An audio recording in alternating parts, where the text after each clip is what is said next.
Fred ve George Weasley'nin hikayesi, bir savaşın tam ortasında, ölüm ensenizdeyken patlatılan o gürültülü kahkahanın, sarsılmaz bir cesaretin mi kanıtı, yoksa derin bir umutsuzluğu gizleyen kusursuz bir zırh mı olduğunu sorgulatır. Ya da kurbanlarının aldığı hasarı umursamayan, sınır tanımaz bir empati yoksunluğunun dışa vurumu mudur?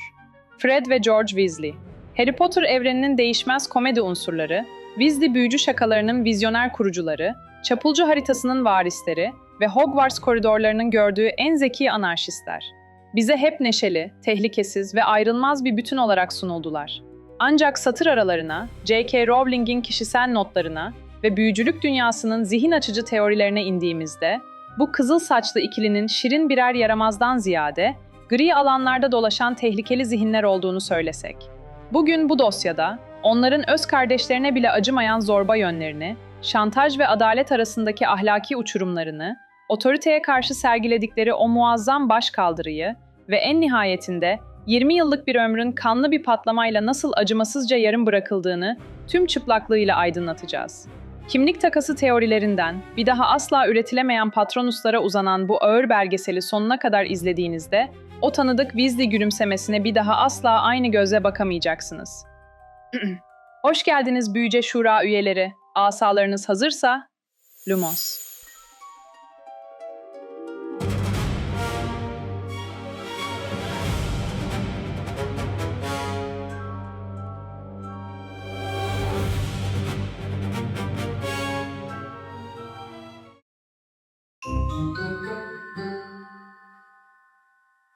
Bir isyanın tohumları, kılıçların çekildiği savaş meydanlarında değil, genellikle reddedilmiş mirasların ve kapatılmamış yaraların gölgesinde atılır. Fred ve George Weasley'nin kurallara ve otoriteye karşı geliştirdikleri o doymak bilmez iştahı anlamak için onların genetik kodlarına işleyen o derin, dışlanmışlık hissine yakından bakmalıyız. 1930'lu yıllarda Cantankerus Not tarafından kaleme alındığına inanılan Safkan sicili, büyücülük dünyasının aristokrasisini belirleyen Kutsal 28 ailesini ilan ettiğinde Weasley soyadı da bu listedeydi. Malfoylar, Black'ler ve Lestrange'lar ile aynı genetik asalet seviyesinde kusursuz bir safkan soyuna sahiptiler. Ancak Weasley ailesi kendilerine sunulan bu kan hiyerarşisini ve kibri ellerinin tersiyle itti. Muggle'lara duydukları ilgi ve eşitlikçi tutumları, elitist safkan cemiyetinde onları anında birer hedefe dönüştürdü. Bu dışlanmışlık o kadar şiddetliydi ki bedeli doğrudan aile bağlarıyla ödeniyordu. Arthur Weasley ile Black ailesinin evlilik yoluyla hısım olduğu ve Arthur'un Sirius'un kardeş torununun çocuğu gibi bir şey olduğu bilinse de, Black ailesi onları kanı bozuk saydığı için adlarını o duvar halısında aramaya gerek bile yoktu. Artık onların üzerine silinmez bir damga vurulmuştu. Kan hainleri. J.K. Rowling'in kendi çalışma notlarında belirttiği üzere, bu ailenin soyadı doğrudan İngilizce'deki weasel, yani gelincik kelimesinden türetilmiştir. Britanya ve İrlanda folklorunda gelincikler, kötücül olmaktan ziyade haksız yere karalanmış ve toplum tarafından yanlış anlaşılmış canlılar olarak bilinir. Tıpkı Kutsal 28'in içinde yer alıp da kendi ırktaşları tarafından hor görülen bu aile gibi. Arthur Weasley'nin Sihir Bakanlığı'nda Muggle eşyalarının kötüye kullanımı dairesinde aldığı o düşük maaşlı pozisyon, ailenin yoksulluğunun bir tesadüf değil, politik duruşlarının bürokratik bir cezasıydı. Fakat kovuğun duvarları arasında bu maddi yetersizlikten çok daha ağır, görünmez bir sis dolaşıyordu. Bir annenin yas dolu travması. Molly Weasley, kızlık soyadıyla bir Previtt'ti. Zümrüt Anka yoldaşlığının orijinal üyelerinden olan ikiz abileri, Fabian ve Gideon Previtt, 1. Büyücülük Savaşı'nın en vahşi günlerinde, aralarında Antonin Dolohov'un da bulunduğu 5 ölüm yeğene karşı efsanevi bir direniş göstererek katledilmişlerdi. Bu kahramanca ama vahşi veda, Molly'nin ruhuna adeta kilit vurdu. Kardeşlerinin parçalanmış bedenleri, onun zihninde sürekli dönüp duran bir kabustu. Bu yüzden kovukta kurduğu düzen, sevgi dolu görünse de temelinde çocuklarını kaybetme korkusuyla örülmüş, boğucu ve kurallarla dolu psikolojik bir kafesti. İşte tam bu sosyopolitik tecritin, gönüllü yoksulluğun ve savaş travmalarının ortasında, kader, takvimler 1 Nisan 1978'i, yani 1 Nisan şaka gününü gösterdiğinde aileye 2 yeni üye bahşetti, Fred ve George. Voldemort'un terör estirdiği o karanlık çağda dünyaya gelen bu 2 bebek, sadece yoksul bir ailenin 4. ve 5. çocukları değildi. Onlar, toplum tarafından gelincik gibi aşağılanan, kan haini olarak yaftalanan Bir babanın ve kardeşlerinin kanlı ölümü yüzünden her saniye paranoya yaşayan bir annenin evine düşmüşlerdi. Otoritenin, statükonun ve hatta ebeveynlerinin korku temelli kurallarının ne kadar anlamsız olduğunu çok erken yaşta fark edeceklerdi. Onlar için bu psikolojik ağırlıkla başa çıkmanın tek bir yolu vardı. Dünyanın ciddiyetini paramparça edecek kadar gürültülü bir mizah.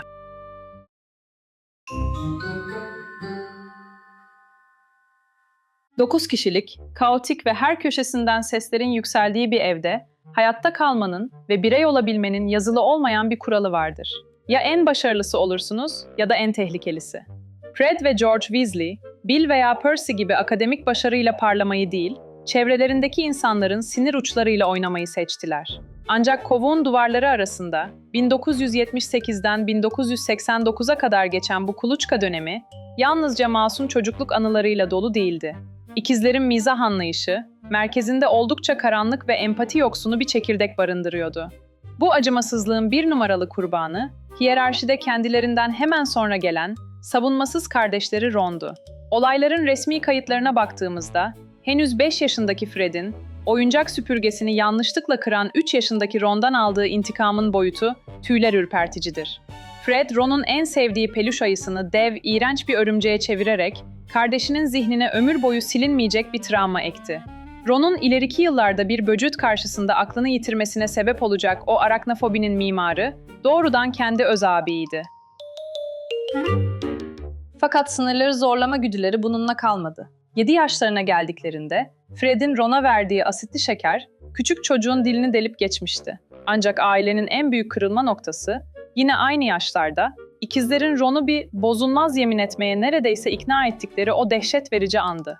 Bozulduğunda, mutlak ölümle sonuçlanan bu kadim büyüyü, küçük bir çocuğun üzerinde denemeye kalkmaları, onların sonuçları ne kadar umursamadıklarının en net kanıtıdır. Bu olay, genellikle pasif ve mülayim olan baba Arthur Weasley'nin, eşi benzeri görülmemiş fiziksel bir öfke patlaması yaşamasına neden oldu. Fred'in yıllar sonra, "Sol kalçam o günden beri asla eskisi gibi olmadı," diyerek gülerek anlattığı bu cezalandırma, aslında ikizlerin tehlike algılarının ne kadar çarpık olduğunu gösteriyordu. Peki, birbirinin genetik kopyası olan bu iki zihnin içinde neden hep aynı taraf tetiği çekiyordu? Neden hasarı başlatan daima Fred'di? J.K. Rowling, yıllar sonra verdiği bir röportajda şu çarpıcı itirafı yapacaktı. Fred genellikle daha komik olan ama aynı zamanda daha zalim olandı. George ise ikilinin daha sessiz, daha aklı selim yarısıydı. Gerçekten de asitli şekeri veren, ayıyı örümceğe çeviren ve cinayet sayılabilecek şakalara ön ayak olan hep Fred'di. Ancak büyüce şuranın derinliklerinde, hayranlar tarafından ortaya atılan ve psikoloji ile dil bilimi harmanlayan o meşhur teori, bu zalimlik farkının aslında yazarın bilinçaltında yatan, yapısal bir tesadüf olduğunu öne sürer. Teoriye göre, J.K. Rowling en başından beri Fred'i kasten kötü polis olarak tasarlamamıştı. Mesele tamamen İngilizce'deki fonetik akışla, yani kelimelerin dudaktan dökülme kolaylığıyla ilgiliydi. Akıcı bir dilde Fred ve George demek, George ve Fred demekten çok daha kolaydır. Okur veya yazar için ilk ismin Fred olması, görsel ve işitsel bir ritim yaratır. Bu dil bilimsel zorunluluk, komedinin yazılış matematiğini doğrudan etkiledi. İkili diyaloglarda her zaman ilk sıradaki isim, yani Fred, cümleye girmek zorundaydı. Komedi dinamiklerinde ilk konuşan kişi, her zaman instigator, yani kışkırtıcıdır. Ortaya en absürt, en tehlikeli ve en çılgın fikri atar. İkinci konuşan kişi ise straight man, yani onu dengeleyen, mantık çerçevesine oturtan veya hafifleten taraftır. J.K. Rowling, sırf Fred ismini alfabedeki yeri ve fonetik rahatlığı nedeniyle hep ilk sıraya yazdığı için, diyalogları başlatan ve dolayısıyla uçuk fikirleri ortaya atan karakter Fred oldu.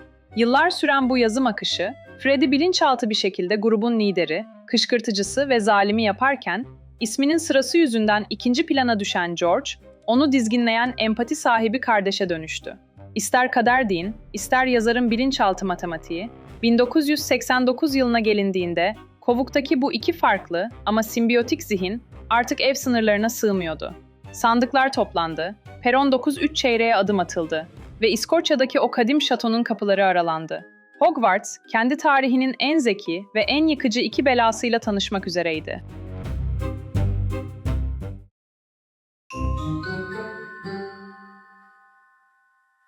1989 yılının Eylül ayında büyük salonun mumlarla aydınlatılmış tavanı altında Fred ve George Weasley tabureye oturduklarında Seçmen Şapka, büyücülük tarihinin en karmaşık zihinlerinden ikisiyle karşı karşıyaydı. Büyüce Şura'nın analitik zihinleri bu anı hep sorgulamıştır. Kendi çıkarları için kuralları hiçe sayan, hırslı ve acımasız bir kurnazlığa sahip bu ikizler neden Slytherin'e gönderilmedi?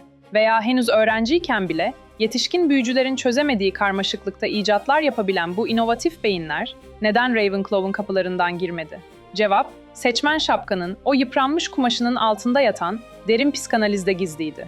Şapka, onların zihnindeki o karanlık kurnazlığın güç veya statü elde etmek için değil, otoriteyi alaya almak için var olduğunu gördü. İkizlerin kural tanımazlığı, Slytherin'in o bencilce kendini koruma güdüsünden tamamen yoksundu. Onlar bir şaka uğruna kendi canlarını bile tehlikeye atabilecek kadar gözü kara ve pervasızdılar.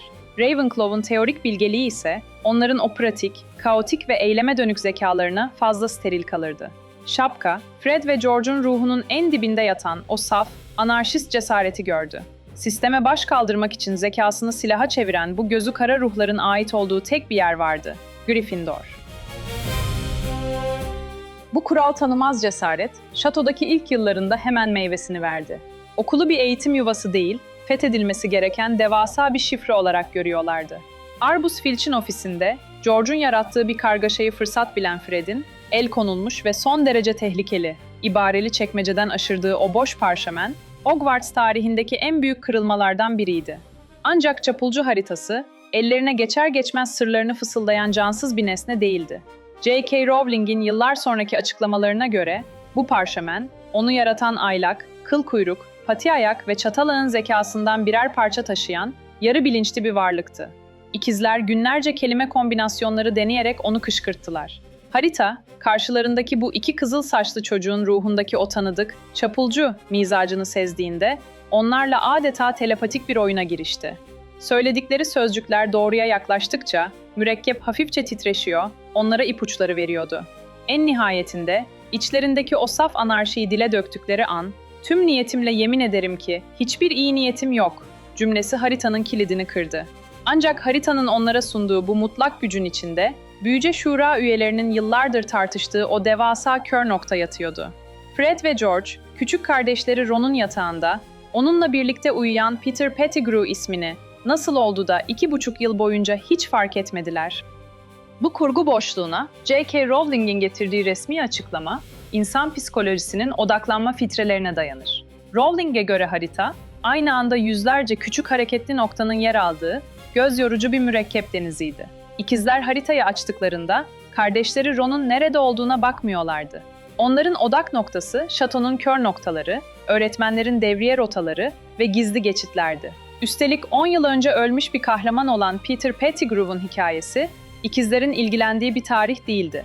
Bu ismi görseler bile, Hogwarts'ta okuyan sıradan bir öğrenci olduğunu varsaymışlardı. Fakat hayranların zihinlerinde şekillenen ve büyü mantığına kusursuzca oturan gizlilik protokolü teorisi, bu durumu çok daha karanlık bir temele oturtur. Bu teoriye göre, çapulcular, haritayı yaparken, animagus formlarının başkaları tarafından ifşa edilmesini engellemek için parşömene özel bir kalkan yerleştirmişlerdi. Harita, animagus formundaki birini, yalnızca haritaya bakan kişi de bir çapulcu ise gerçek ismiyle gösteriyordu. İşte bu yüzden Lupin haritayı eline alır almaz Pettigrew'u görebilmiş, Fred ve George'un bilişsel filtresi ise Scabbers'ı haritada görmelerini tamamen engellemişti. İkizlerin sadece zihinleriyle değil, fiziksel varlıklarıyla da şatoya hükmetmeye başlamaları ikinci yıllarına denk gelir. Gryffindor, Quidditch takımına vurucu olarak seçildiklerinde, ailenin bütçesinden paylarına düşen o köhne temiz süpürge 5 süpürgeleriyle sahaya çıktılar. Fakat ekipmanın yetersizliği, onların o Gryffindor cesaretiyle harmanlanmış vahşi yeteneklerini gölgeleyemedi. Takım kaptanı Oliver Wood'un onlar için kullandığı, "Bence kendileri de birer insan bulacır" ifadesi, sahadaki o acımasız ve senkronize şiddetlerinin kusursuz bir özetiydi. Rakip oyuncuyu oyun dışı bırakmak için Bludger'ı adeta güdümlü bir mermi gibi kullanıyorlardı. 1993 yılına, 5. yıllarına geldiklerinde, Hogwarts onlara verebileceği her şeyi vermiş, çapulcu haritasının tüm sınırları fethedilmişti. Haritayı, ruh emicilerin gölgesinde boğulan Harry'e devretmeleri, onların okul sınırlarını çoktan aştıklarının ve miraslarını devrettiklerinin ilanıydı. Ancak çocukluk oyunları bitiyordu. 1994 yılı, bu iki keskin zekanın karşısına okuldaki öğretmenleri değil, gerçek dünyanın acımasız ve kirli oyunlarını çıkardığında, ikizler, kendi içlerindeki ahlaki uçurumla ilk kez yüzleşmek zorunda kalacaktı.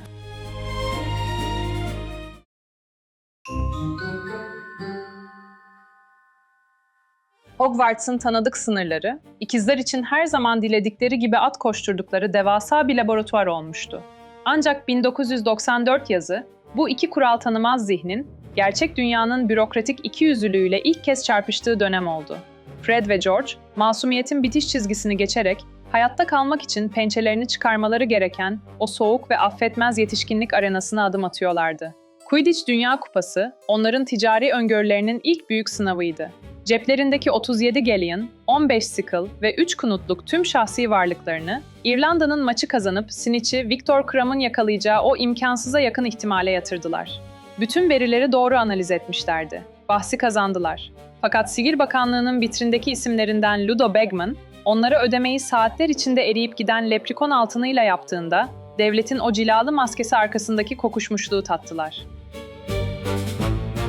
Aylarca Bagman tarafından görmezden gelinmek, ikizlerin iç dünyasındaki vicdani teraziyi gün yüzüne çıkardı. Karşımızda artık sadece iki şakacı değil, haklarını arayan iki farklı zihniyet vardı. Sabrı tamamen tükenen Fred, hedefine ulaşmak için karanlık yöntemleri bile meşru gören doğasını ortaya koydu. Bagman'ın yasa dışı bahis geçmişini üst mercilere sızdırmakla tehdit eden bir mektup kaleme aldı. Bu, düpedüz bir şantajdı. J.K. Rowling'in George daha aklı selim olandı. Sözünün vücut bulduğu an tam burasıdır. George, bu eylemin ahlaki sınırlarına işaret ederek kardeşinin intikamcı planına karşı çıktı. Daha önce bahsettiğimiz alfabetik isim teorisini haklı çıkarırcasına, kışkırtıcı ve tehlikeli adımı atan Fredken, etiğin fren balatalarına basan kişi George olmuştu. Bu finansal yıkım, onların üretme açlığını dizginleyemedi. Yaz tatilinde, Harry'nin Muggle kuzeni, Dudley Dursley'nin oburluğunu fırsat bilip, yere bilerek düşürdükleri dolma dil şekerlemesiyle ilk ciddi sağ testlerini yaptılar. Anneleri Molly'nin, onların saygın birer bakanlık memuru olmaları yönündeki saplantılı arzusuyla tüm sipariş formlarını yakıp küle çevirmesi bile içlerindeki bu yaratım ateşini söndürmeye yetmedi. Okula döndüklerinde ise karşılarında 3 büyücü turnuvası duruyordu. Dumbledore'un 17 yaşından küçükler için çektiği yaş çizgisi, ikizlerin zihninde aşılması gereken basit bir bariyerden ibaretti. Sistemi her zaman içten çökertmeye alışkın olan bu ikili, sadece birkaç damla yaş iksiriyle 100 yıllık bir büyüyü alt edebileceklerine inandılar. Sonuç, çenelerine kadar uzanan beyaz sakallarla asistanlık ettikleri hastane kanadı yolculuğuydu. Fakat kendi kibirlerinin getirdiği bu utanç verici yenilgiyi bile tüm okulun gözü önünde bir komedi şovuna çevirerek o dokunulmazlık auralarını korumayı başardılar. Yılın sonuna gelindiğinde, Bagman'ın tüm altınlarını goblinlere kaptırdığı ortaya çıkınca, ikizlerin elinde sadece boşa çıkmış hayaller kalmıştı. Ta ki turnuvanın o trajik finalinin ardından Harry Potter, kazandığı 1000 gallion'u, dünyanın biraz daha gülmeye ihtiyacı olduğunu söyleyerek onların avuçlarına bırakana kadar. Bu devasa bağış, onları ezen parasızlık prangasını parçalayan sihirli bir anahtardı. Artık sadece okul koridorlarında terör estiren iki yaramaz değillerdi. Weasley, büyücü şakalarının temellerini atan vizyoner iş adamlarına dönüşmüşlerdi. Ancak inşa ettikleri bu yeni kimliğin rüştünü ispatlaması için Hogwarts'ın üzerine çökecek pembe renkli bir diktatörlüğe karşı topyekün bir savaş açmaları gerekecekti.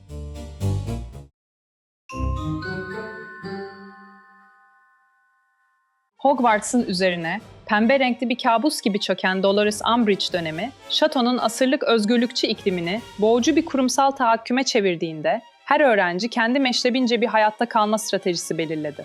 Kimileri boyun eğdi, kimileri yer altına çekildi. Ancak Fred ve George Weasley için bu yeni ve acımasız düzen, yeteneklerini birer silaha dönüştürmeleri için sunulmuş kusursuz bir sahneydi.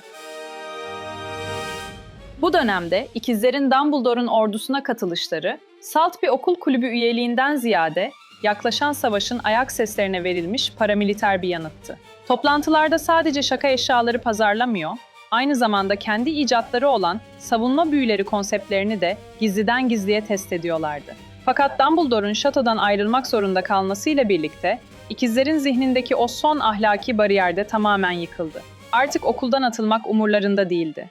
kaybedecek hiçbir şeyi kalmayan bir zekanın ne kadar tehlikeli olabileceğini tüm dünyaya göstermeye hazırlardı.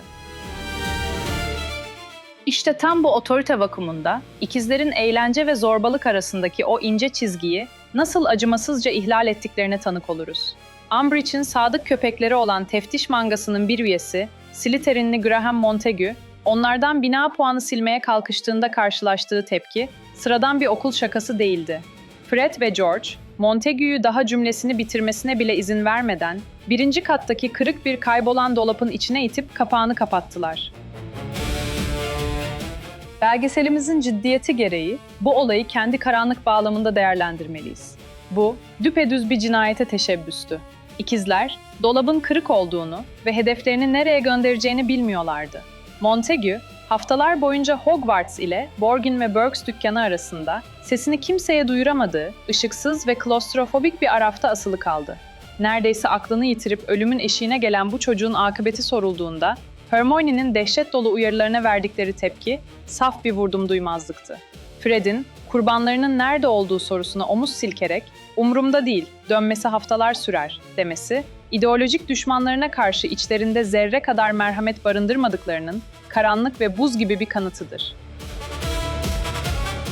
Bu ahlaki tutunmanın hemen ardından isyanlarının o görsel şöleni başladı. Şatoyu ele geçiren Weasley, yaban ateşi vızvızlarının koridorlarda yarattığı o kontrol edilemez fırtına, Umbridge'in otoritesini fiziksel olarak felç etti. Eğitim kararnamelerinin çerçevelerini titreten bu isyanın senfonisi, 5. kat koridorunda yarattıkları ve hiçbir temizleme büyüsünün sökmediği devasa taşınabilir bataklık ile zirveye ulaştı. Kendi kurdukları bu kaosun ortasında, köşeye sıkıştırıldıklarında dahi teslim olmadılar. Umbridge'in öfke krizleri ve Filch'in kırbaç tehditleri altında el konulan süpürgelerini asalarıyla çağırarak şatonun kapılarından sonsuzluğa doğru havalandılar. Ancak arkalarında bıraktıkları o son cümle nesiller boyu yankılanacak bir anarşi manifestosuydu. Düzenin ve otoritenin yeminli düşmanı Poltergeist Peeves'e dönüp verdikleri o efsanevi emir kimliklerinin nihai özetiydi. "Bizim yerimize ona cehennemi yaşat Peeves." Hogwarts'tan bu görkemli kopuş, bir devrin sonu ve kendi ticari imparatorluklarının resmi ilanıydı. Ancak şatonun dışındaki dünya, okul koridorlarındaki rakiplere benzemeyen, asaları gerçekten öldürmek için kalkan bir karanlıkla kaynıyordu.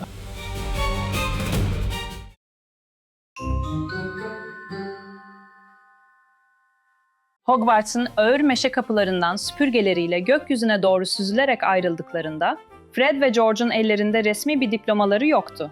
Ancak diplomadan çok daha tehlikeli bir şeye sahiplerdi. Sistemin nasıl işlediğini çözmüş, pazarın neye aç olduğunu bilen ve ceplerinde Harry Potter'ın 1000 galyonluk meşru yatırımını taşıyan iki kıvrak zeka.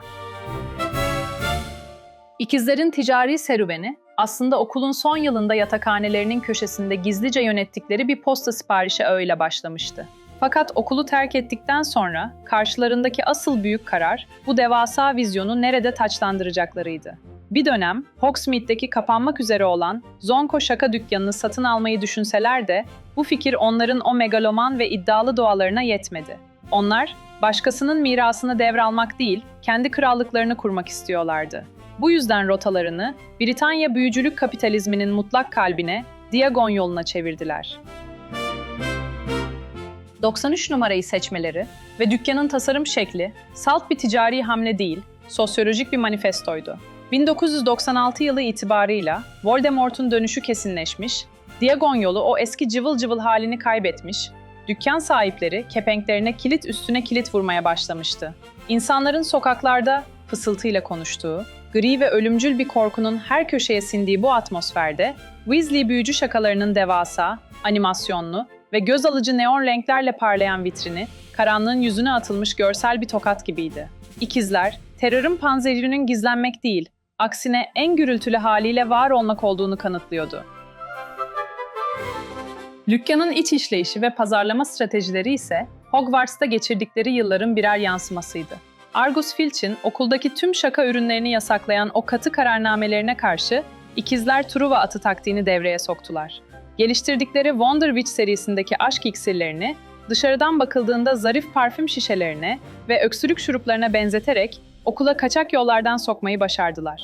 Kendi ürünlerinin yasaklanmasını bir ticari engel olarak değil, öğrencileri birer yeraltı distribütörüne dönüştürecek bir cazibe unsuru olarak kullandılar. Fakat bu renkli vitrinin ardında Büyüce Şura'nın gözden kaçırmaması gereken devasa bir ironi ve deha yatıyordu. Anneleri Molly Weasley, yıllar boyunca oğullarının babaları gibi Sihir Bakanlığı'nda itibarlı birer memur olmaları için baskı yapmış, şaka icatlarını küçümsemişti. Oysa ikizlerin eğlence maskesi altında ürettikleri büyüler o kadar kusursuz ve ileri düzeydeydi ki bir süre sonra bizzat devletin kendisi onların kapısını çalmak zorunda kaldı. Şaka amacıyla ürettikleri, zayıf büyüleri geri yansıtan kalkan şapkaları ve pelerinleri, bakanlık yetkililerinin bile doğru düzgün bir kalkan büyüsü yapamadığı gerçeğini yüzlerine vurmuştu. Sihir Bakanlığı, kendi memurlarını koruyabilmek için bu 20 yaşına bile basmamış 2 okul kaçağından tam 500 adet kalkan şapkası siparişi verdi. Daha düne kadar sistemin haylazları olarak görülen ikizler, bir anda devletin en kritik savunma tedarikçilerinden birine dönüşmüşlerdi. Peru, anında karanlık tozundan sahte patlatıcılara kadar uzanan bu ürün yelpazesi, şakanın ve savunma sanatının tek bir potada eridiği kusursuz bir stratejiydi. Fred ve George, kovuktaki sıkışık odalarından çıkıp kendi dükkanlarının üst katındaki lüks dairelerine taşındıklarında sadece finansal bir zafer kazanmamışlardı. Onlar, kan hiyerarşisine, bürokratik liyakatsizliğe ve annelerinin o dar kalıplı gelecek planlarına karşı kendi kurallarıyla oynayıp kazanmışlardı. Ancak Diagon yolunda yankılanan o zafer kahkahaları, gökyüzünde toplanan kara bulutları dağıtmaya yetmeyecekti. Kurdukları bu ışıltılı imparatorluk, çok yakında kapılarını savaşın o kanlı ve merhametsiz gerçekliğine açmak zorunda kalacaktı.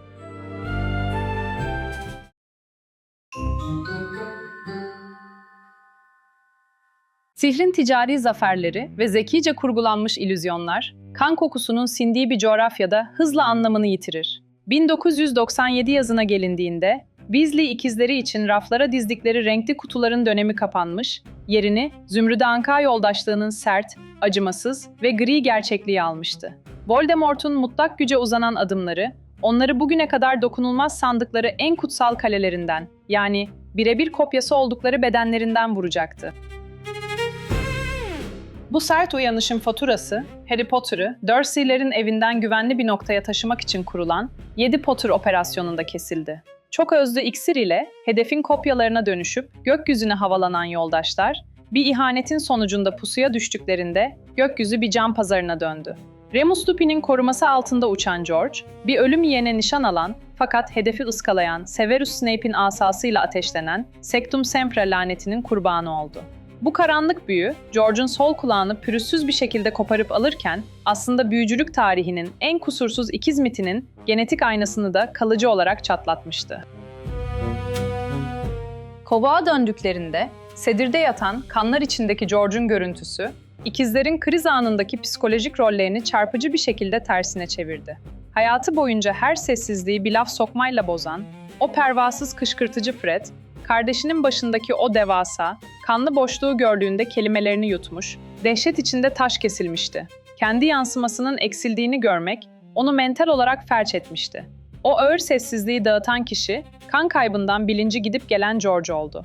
İngilizce'deki holy yani delik ve holy yani kutsal kelimelerinin fonetik benzerliğine sığınarak yaptığı o meşhur kelime oyunu, basit bir kara mizah değildi. George, o korkunç anı bir şakaya çevirerek, ailesinin paniğine ve Fred'in dilsiz dehşetine karşı psikolojik bir turnike uygulamıştı. Mizah, artık öğretmenleri sinir eden bir araç değil, zihinlerini deliliğin eşiğinden çeken son savunma hattıydı.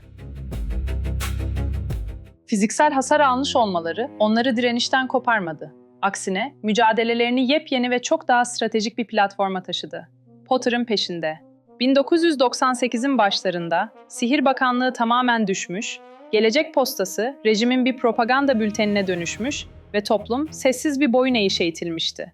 İkizler, Lee Jordan'ın kurduğu bu korsan radyo ağında, Fred aslında kendine koymak istediği Rapier kod adını Lee Jordan'ın yanlış okuması ile Rodent mikrofon başına geçti. Bu yayınlar, sansür duvarlarını aşan işitsel bir direniş cephesiydi. Fred'in mikrofondan, Voldemort'un adını anmaktan korkan kitlelere seslenerek, ölüm yiyenlerin yenilmez olmadığını alaycı bir dille hatırlatması muazzam bir psikolojik harpti. Güvenlik her şeyden önemlidir ama bu, kapıya her tıklandığında altınıza kaçırın demek değildir minvalindeki uyarıları, halkın üzerine çöken felç edici terörü mizahın asidiyle eritmeyi amaçlıyordu. Diktatörlerin en çok korktuğu şey, ciddiyetlerinin alaya alınmasıdır. İkizler de tam olarak hedefin merkezine saldırıyorlardı. Ancak yer altındaki frekans savaşları, şatonun kapılarına dayanan gerçek bir ordunun sadece öncü sarsıntısıydı. Kopan bir kulak, Weasley ailesinden alınacak bedellerin sadece başlangıcıydı ve bu iki ayrılmaz parçanın kaderi, Mayıs ayının o soğuk gecesinde nihai bir hükme bağlanmak üzereydi.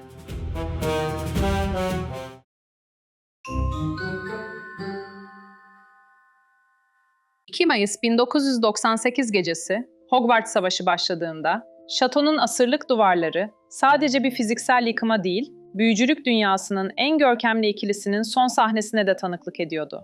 Kingsley Shacklebolt tarafından gizli geçitleri savunmakla görevlendirilen Fred ve George, o gece ölümün kol gezdiği koridorlarda yerlerini aldılar. Ancak kaderin, o güne dek kendi kurallarını yazan bu iki anarşist için hazırladığı son, kelimenin tam anlamıyla acımasız bir ironiydi. İhtiyaç odasının dışındaki şiddetli çarpışma sırasında Fred, yıllardır otorite fetişi yüzünden alay ettikleri, ancak savaşın hemen öncesinde ailesine dönerek özür dileyen ağabeyi Percy ile yan yana asasını savuruyordu. Dönemin kukla sihir bakanı Pius Thickness'e karşı savaşırken, Percy'nin dudaklarından dökülen istifa temalı o beklenmedik espri, Fred'i adeta büyülemişti. "Cidden şaka yapıyorsun Percy. Sanırım senin şaka yaptığına en son" cümlesi dudaklarından döküldüğü an, Augustus Rookwood'un sebep olduğu düşünülen devasa bir patlama, koridoru yerle bir etti. Fred, son cümlesini tamamlayamadı. Ancak J.K. Rowling'in o eşsiz ve acımasız kaleminin bir sonucu olarak, ölüm, Fred'i yakaladığında yüzündeki o son kahkahanın izini silmemiş, adeta o tebessümü sonsuzluğa mühürlemişti. Peki, yazar neden bu ayrılmaz ikilinin arasından kurban olarak Fred'i seçti? J.K. Rowling'in yıllar sonraki itirafı, Yas'ın soğuk matematiğini gözler önüne serer. Fred her zaman kışkırtıcı olandı. Daha komik ama aynı zamanda daha acımasızdı. Okurlar George'un öleceğini düşünebilirdi. Çünkü Fred hayatta kalırsa bir şekilde yolunu bulurdu. George ise Fred olmadan çok daha savunmasızdı. Yani yazar sadece bir karakteri öldürmemiş, geride kalanı ruhsal bir amputasyona mahkum ederek savaşın yıkıcılığını maksimize etmişti. Gerçekten de Fred'in ölümü, George için bir kardeşin kaybından çok daha fazlasıydı. Bu, kendi kimliğinin yarısının toprağa verilmesiydi. Büyüce Şura'nın tozlu arşivlerinde yıllardır dolaşan ve yürek burkan teoriler, George'un savaş sonrası zihinsel zindanını kusursuz bir şekilde özetler. Bir rivayete göre George, hayatının geri kalanında bir daha asla cisme bürünen bir Patronus üretememiştir. Çünkü bu büyü, kusursuz bir mutluluk anısına ihtiyaç duyar ve George'un hafızasının derinliklerindeki tüm gerçek mutlu anılar artık ona ölümü ve sonsuz bir boşluğu hatırlatan ikiziyle iç içe geçmiştir. Bir diğer efsane ise George'un evindeki tüm aynaları kırdığı veya onlara bakmaktan kaçındığı yönündedir. Zira aynadaki yansıması ona her gün kaybettiği kardeşinin yüzünü, üstelik iki kulaklı bir hayalet gibi göstermeye devam eden acımasız bir işkence aleti haline gelmiştir. Ancak fandomun karanlık dehlizlerinde fısıldanan en tüyler ürpertici teori, şüphesiz ki kimlik takası efsanesidir. Bu karanlık varsayıma göre patlamada ölen aslında George'dur. Fakat Fred, kardeşinin kaybının getirdiği o tarifsiz acıyla yüzleşememiş ve aklını yitirmemek adına ömrünün geri kalanında George rolünü oynamaya, onun kimliğine bürünmeye karar vermiştir. Kanonik açıdan bu tamamen imkansızdır. Zira hayatta kalanın kopuk bir kulağı vardır ve bu fiziksel gerçeklik yer değiştirmeyi yalanlar. Ancak bu teorinin varoluş sebebi, okurların o ayrılmaz bütünlüğün parçalanmasını kabullenemeyişi ve yaz sürecinde yarattıkları karanlık bir masaldan ibarettir.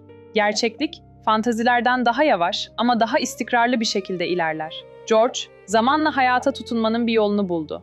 Fred'in Yule balosundaki kavalyesi Angelina Johnson ile evlenmesi, birçokları için travmatik bir yerine koyma çabası gibi görünse de, aslında iki yaralı ruhun, ortak bir kayıpta birbirlerine tutunarak iyileşme eylemiydi. Doğan ilk oğluna Fred adını vererek, kardeşinin ismini acı bir anıdan, nefes alan bir geleceğe dönüştürdü. Ron'un da desteğiyle Weasley büyücü şakalarını bir imparatorluğa dönüştüren George, kasada durup o cıvıl cıvıl dükkanı her izlediğinde içindeki eksikliği hissetmeye devam edecekti. Ancak onların yarattığı bu renkli isyan, savaşın, kayıpların ve ölümün ortasında bile bir kahkahanın karanlığa karşı atılabilecek en güçlü büyü olduğunu büyücülük tarihine sonsuza dek kazıdı.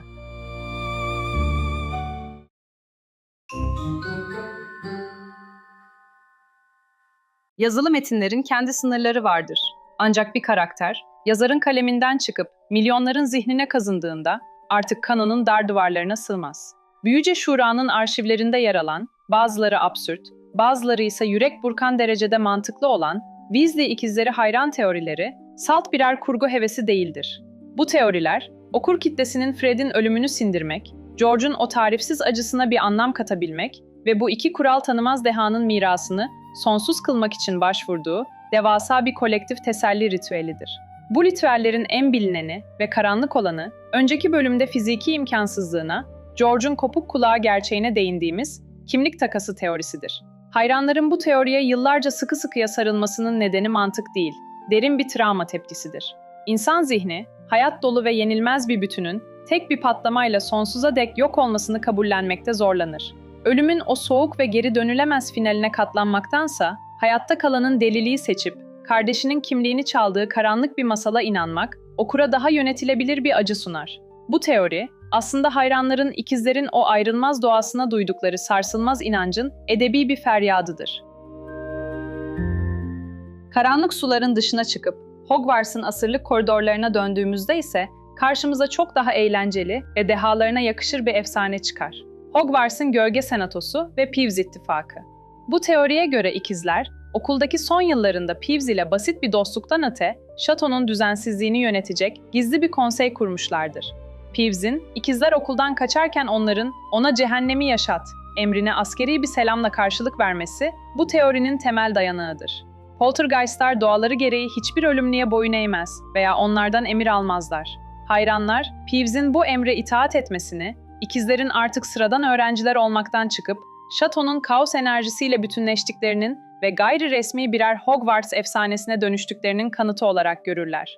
Bir diğer düşündürücü teori ise, bölüm 2'de incelediğimiz o acımasız zorbalık günlerine yepyeni bir perspektif getirir. Ron'un duygusal zırh eğitimi.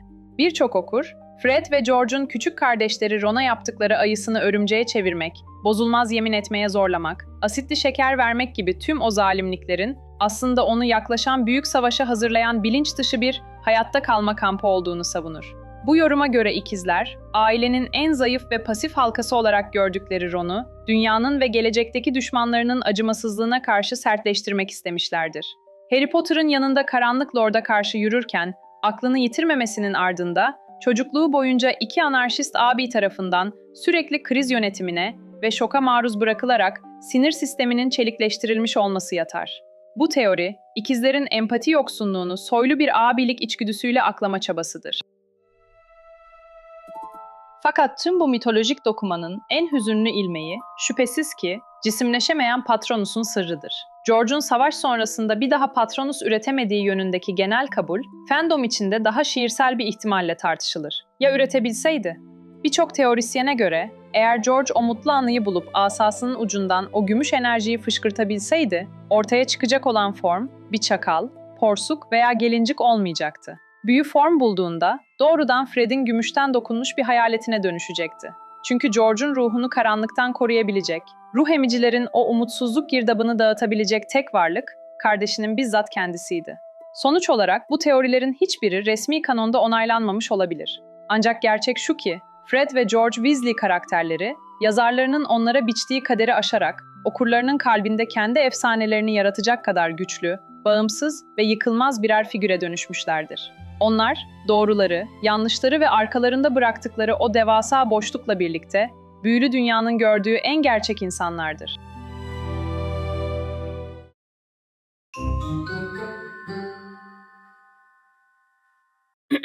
Büyüce Şura'nın saygıdeğer üyeleri. Fred ve George Weasley dosyası, basit bir yaramazlık sicili veya bir şaka dükkanının kuruluş hikayesi değildir. Bu kayıtlar, otoritenin çürümüşlüğüne, safkan faşizmine ve ölümün mutlaklığına karşı insan zekasının verebileceği en gürültülü tepkinin, yani kahkahanın anatomisidir. Onlar, Kutsal 28'in reddedilmiş çocukları olarak, savaş travmasıyla yoğrulmuş yoksul bir eve doğdular. Çocukluklarında, ezilmişliklerinin acısını kardeşleri Ron üzerinde kurdukları o acımasız ve empati yoksunu tahakkümle çıkardılar. Hogwarts'ın asırlık disiplinini bir oyun hamuru gibi eğip bükerken, haritaların ve gizli geçitlerin efendisi oldular. Ludo Beckman'ın ikiyüzlü bürokrasisinde ahlaki sınırlarını test ettiler. Dolores Umbridge'in pembe diktatörlüğüne karşı şatoyu havai fişeklerle devrim meydanına çevirdiler. Ve en nihayetinde ölümün kol gezdiği, esnafın kepenk kapattığı karanlık bir çağda Diagon yolunun tam kalbine neon renkli bir anıt diktiler. Peki, bu dosyanın en başında sorduğumuz o kritik soruya dönersek, bir savaşın tam ortasında, ölüm ensenizdeyken patlatılan o kahkaha neyin kanıtıdır? Bu ikilinin serüvenini incelediğimizde cevabın tek bir kavrama sığmadığını görüyoruz. O kahkaha, yeri geldiğinde bir kurbanı dolaba kilitleyip unutacak kadar soğukkanlı bir acımasızlık, Voldemort'un adından bile korkan bir topluma, radyodan umut aşılayan sarsılmaz bir cesaret ve kulak koptuğunda, kanlar içinde yatarken bile aklı yerinde tutmaya yarayan son bir hayatta kalma kalkanıdır. Fred ve George Weasley, mizahı sadece eğlendiren bir araç olmaktan çıkarıp, faşizme, liyakatsizliğe ve statükoya karşı çekilmiş en keskin, en tehlikeli kılıca dönüştürdüler. Kader, o meşhur 2 Mayıs gecesinde bu kusursuz denklemi bir patlamayla ikiye böldü. Fred, yüzünde asılı kalan o son tebessümle, kendi yarattıkları isyanın en büyük bedelini ödedi. George ise, aynalardaki eksik yansımasıyla ve oğluna verdiği isimle, yarım kalmış bir krallığı tek başına omuzlamak zorunda bırakıldı. Ancak Weasley ikizlerinin mirası, mezar taşlarına veya dükkan kasalarına hapsedilemez. Onlar, en karanlık gecelerde bile, korkuya teslim olmak yerine, onunla alay etmeyi seçen herkesin zihninde yaşamaya devam edecekler. Çünkü karanlık ne kadar yoğun olursa olsun, onu parçalamak için bazen tek gereken, doğru zamanda ve doğru hedefe atılmış bir kahkahadır. Muziplik, ebediyen tamamlandı. Nox.